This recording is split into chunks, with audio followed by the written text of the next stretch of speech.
Hi everyone, so I just thought I'd use the last scraps of light outside before it gets dark and before I go for my Thai massage. Yes, I am now in Thailand with my little Thai water here, and I just thought I'd quickly film this video just because I've been getting so many questions on Instagram, which is just the travel crush, by the way. I've been getting so many questions about how to save money for an around the world adventure or just travels in general. So many people are saying that one of their goals for 2016 was actually to travel more, and that dream is just not going to become a reality anytime this year because they don't have the money. Well, let me tell you, you do have the money. You 100% do have the money.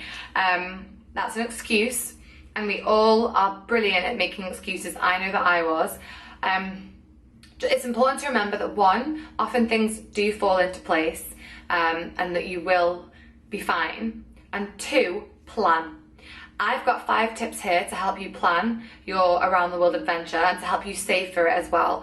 Often it's little bits here and there. Every little helps, that expression from, I think it's Sainsbury's, the supermarket. Every little helps, and that is so true when it comes to saving for your travels as well. So if you want to see 5 tips on how to save for your around the world adventure, how to make your around the world adventure a reality, then just keep watching. Okay. Sell things that you don't need. I know it seems really simple, but it has to be done, and we never do it. We never end up doing it. I had a brick phone in the bottom of my drawer for ages. My dad kept being like, "Are you using that phone? Are you using it?" No, it was just gathering dust in the bottom of my drawer. Sell those jeans that don't fit you anymore. Sell those shoes that fit you when you were like 5. Sell everything that you can think of that you don't really use, or that's just hanging around the house. What's that expression? One man's trash is another man's treasure. So all of this stuff that you're not using, someone will make use of, and that's why they'll pay for it. And get yourself on Gumtree. All of these little things add up and make a real difference. So Gumtree, eBay, then go to the bank and put that cash straight in the bank. Don't touch it. No, you don't need another pair of shoes. You don't need to replace those Johnny jeans from Topshop with another pair of Johnny jeans from Topshop with rips in them this time. No, you don't need to do any of that. You need to put that money in the bank and do not touch it. Travel during low season. Again, it might seem obvious, but so many people choose peak times to travel. If you've got flexibility with your dates, this will really help you save money. Also, try and avoid countries like Japan or Singapore where the prices are extortionate. £5 might buy you a coffee, whereas I'm in Thailand now. Thailand, and £5 has bought me breakfast, lunch and dinner. See the difference? So try and choose countries like that. That's why Thailand is such a popular place. But if you travel during low season, you're going to cut costs. Flights are going to be cheaper. Rooms are going to be cheaper. They're going to be less tourists, less annoying tourists, so you can actually get decent pictures without someone photobombing you. Ask questions and be cheeky. We stayed at a hostel not so long ago, and because there was more of us, we managed to negotiate, bid down the price of the room. Also, if you go to a bed and breakfast or a hotel after 5 o'clock, did you know that they are just trying to fill those rooms? So generally, they'll slash prices after 5 o'clock. There's another tip for you. Social networking. For travel, it comes in really handy actually, because if you know someone who's in that city, you can save money by bunking with them. They're going to know cheaper restaurants rather than the touristy ones where they put the prices up. There's also a new app called Couchsurfing, which I was a bit hesitant about to begin with, but it's actually a really good app. It allows you to stay with locals and for them to show you around their city. That will definitely help you save money because you won't be paying for a hotel room, and hotels can be extortionate. I also forgot to mention Skype. Skype and WhatsApp will save you a fortune on the road. Tip number 4 is you might want to pick up odd jobs on your travels to save some money and to pay your way as well. I've done fruit picking before to pay my way. I remember my mum told me that when she was traveling through the south of Spain, she was a grape picker. Yeah, you do get paid for picking fruit and picking grapes. You also get paid for, if you've got a certain skill, like horse trekking, pony trekking, you can do that. Garden maintenance, if you fancy yourself as a bit of a green fingers or whatever the expression is. What else is there? Anyworkanywhere.com is a really good website if you want to check it out. It has odd jobs around the world.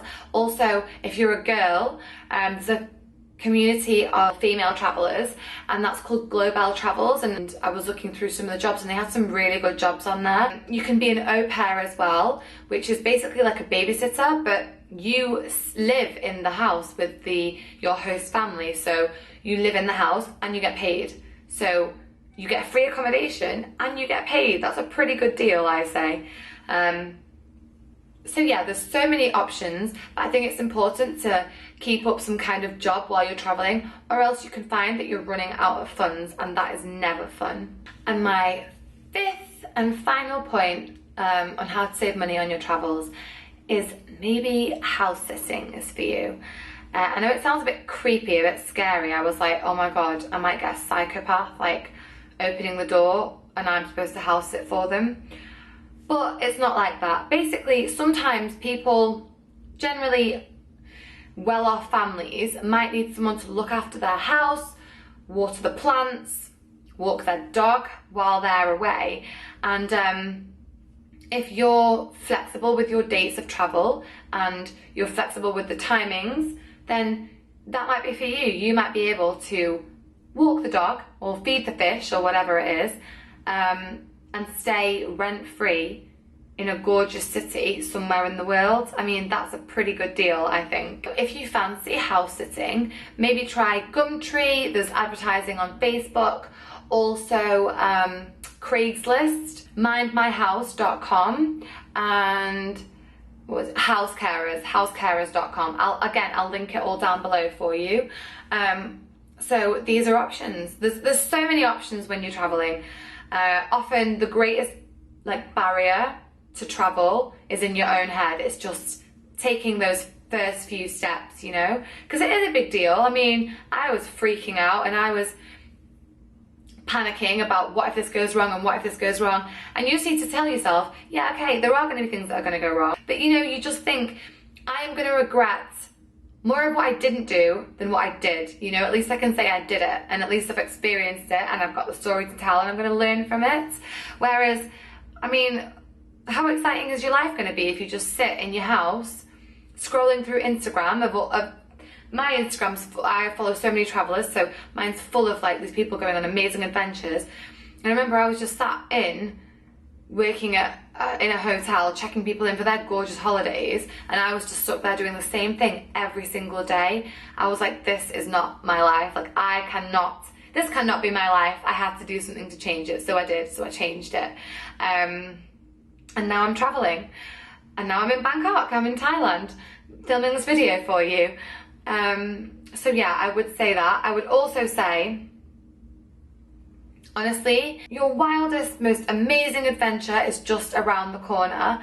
But if you keep postponing it and keep postponing it and keep putting it off, it's never going to happen. Trust me, it will not happen. That goes for goals. That goes for if you want to start a business, if you want to change your career. If you keep postponing it, it will never happen. I was such a procrastinator. I would just keep putting things off, and then I was wondering why things weren't falling into place in my life. Well, that's why. Life doesn't just come together. You have to sew it together, you know? I would just say, make the most of now, honestly. You're never gonna get this time back again. Now is the perfect time to start whatever it is that you want to start. So just plan and then go. That's what I would say. And hopefully these money saving tricks will help you out along the way. So I just quickly filmed this video before my Thai massage. I hope that you've enjoyed it as usual. Subscribe if you fancy. Follow me on Instagram if you fancy. Ask me any questions that you fancy. Yeah, in general, I hope to see you again in my next video. And I hope you've enjoyed this one.